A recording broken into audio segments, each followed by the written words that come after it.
ভালো করেই জানা আছে। তবে শোনো সুন্দরী, তবে তাই বলা যাক মশাই, কারো কাছ থেকে যদি পূজার টুকু নিতে চাও তাহলে তার কাছে হাত জোর করে কাগজে মিনতি করে যদি বলো তাহলে সে দিলেও দিতে পারে। তাই হ্যাঁ, মানে তোমার কথা এটাই বোঝায় কারোর কাছে কিছু চাইতে গেলে তার সাথে হট্ট গন্ডগোল করে কিছু পাওয়া যাবে না। না। তার কাছে যদি আমি নরম সুরে কাগজে মিনতি করে চাই তাহলে হয়তো আমার সে দিলেও দিতে পারে। হ্যাঁ, দিতে পারে। তবে বেশ তোমার কথাটুকু আমি মেনে দেখি।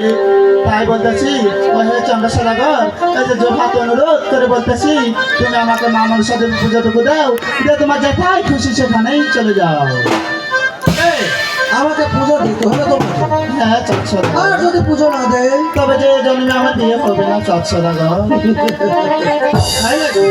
হ্যাঁ তবে দেখো সুন্দরী, তবে তাই বলো, কিছু তো চাইতে হয়, তুমি হাত নেই ভাব করলে কেউ দিবে না। তাহলে কি ভাব হাতটা একটু করবো? হাত করে নাও, আমি সুন্দরভাবে পুজো করবো। তাই হ্যাঁ। এই যে এই যে আর একটু এই যে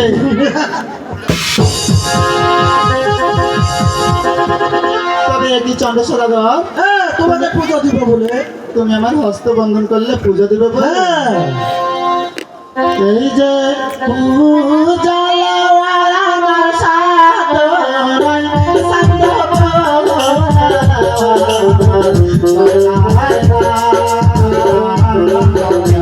এই যে ভুলে কাপড়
আমি চাই না তোমার হস্তের ওই মা মনসা দেবীর পুজো। আমার হস্তের বন্ধন তুমি মুক্ত করে দাও, আমি যে আমার পিতার কৈলাসে ফিরে যাবো। মশাই, বলেন সাধারণ মশাই। আমি যাচ্ছি ওই নারীর সাথে জল। তাই আমি বলতেছি নারী জাতি মায়ের জাতি, তাই ওর হস্তের বন্ধনটা তুমি খুলে দাও। না না সাধারণ মশাই, ওর হস্তের বাদুর যদি খুলে দিতে চাও তাহলে তোমার বিপদ হতে পারে। দেখো গৌর মশাই, আমি বলতেছি ওর হস্তের বন্ধনটা তুমি খুলে দাও। বেশ, তাই করলাম। ভুল করলে সদাগর মশাই, ওর হস্তের বাদুর খুলে দিয়ে তুমি ভুল করলে। এই যে পূজা দিবা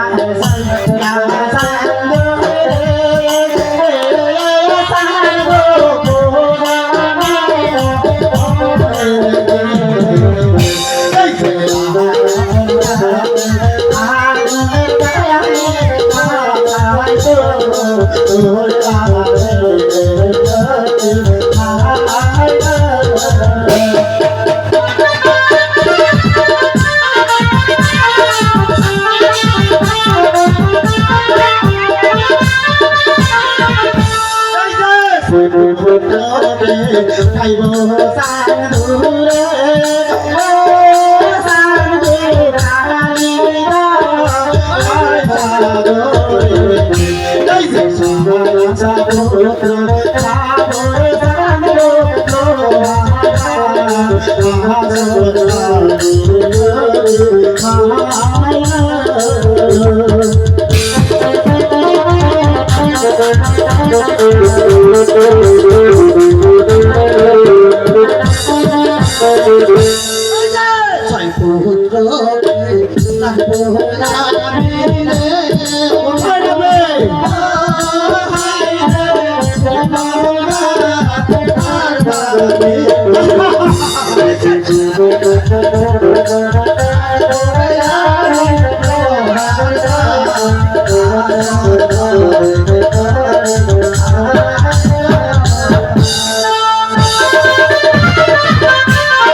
পুত্রকে কোথায় রাখবে? দুলঙ্কার বাড়িতে।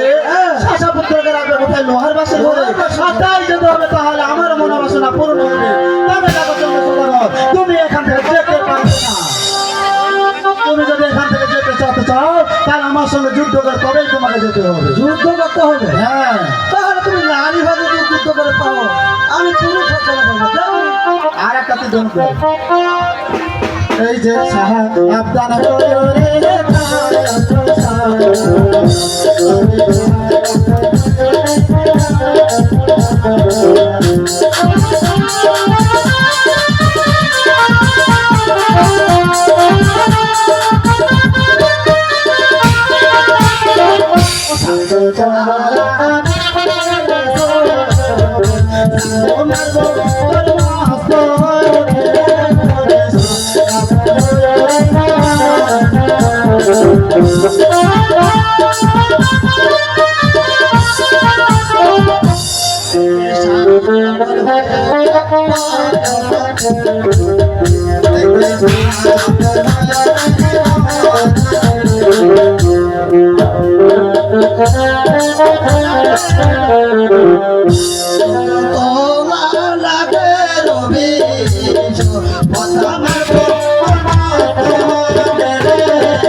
তুমি আমার রাস্তায় কি করতেছো? আমি তোমার পথ আটকে এখানে খাল কাটতেছি। খাল কাটতেছো? হ্যাঁ। আর ওই খালে আমি একটা গাছ লাগাবো। সেই গাছে আমি ফল ধরাবো। আর ওই ফললে আমার ছয় পুত্র নিয়ে আমি বসে বসে খাবো। খা খা খা চচ্ছা দাদা, তুই তোর 6 পুত্রের মাথা খা। তবে ওরে চন্দ্রসদাগর, তুমি যদি এই মধ্যে তোমার শিকার ভঙ্গ করে তোমার সেনা নস্কর নিয়ে ওই দক্ষিণ সুগলে বাণিজ্য করতে যাও, টাকায় হবে 10 টাকা লাভ, 10 টাকা হবে 20 টাকা লাভ, 20 টাকা হবে 40 টাকা লাভ। গেলে তোমার মঙ্গল, না গেলে হবে কুমঙ্গল। তবে কি দেওয়ান মশাই? কি হয়েছে সদাগর মশাই? বলে গেল তুমি তো দক্ষিণ দেশে বাণিজ্য করতে যাও, টাকায় 10 টাকা 10 টাকা 20 টাকা আর 20 টাকা 40 টাকা। না আমি যাবো সেই টাকাতে। তবে দেওয়ান মশাই, বলেন সদাগর মশাই। তবে এই মুহূর্তে আমরা দেশে ফিরে যাই। বেশ, তাই চলুন। মাস্টার বাজাও।